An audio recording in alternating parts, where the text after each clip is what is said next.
নিচ্ছি আমি কেমন হয়েছে। এটা কাপড় কেটে কিন্তু, তো দুটো হয়েছে, এখনো আছে বাকি। এই দেখো, খুব সুন্দর লাগছে না? হাতের এই যে বর্ডারটা দিয়েছি এটাতে আরো ভালো লাগছে দেখতে। এই যে এখানে সামনের বর্ডারটার জন্য, দাঁড়াও দেখাই তোমাদের। এই দেখো, ভালো হয়েছে। তো সকলে কেমন আছো বন্ধুরা?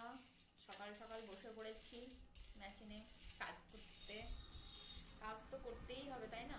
মাঝে মাঝে একটু ভিডিও বানাই, কিন্তু কাজটা ইম্পর্টেন্ট।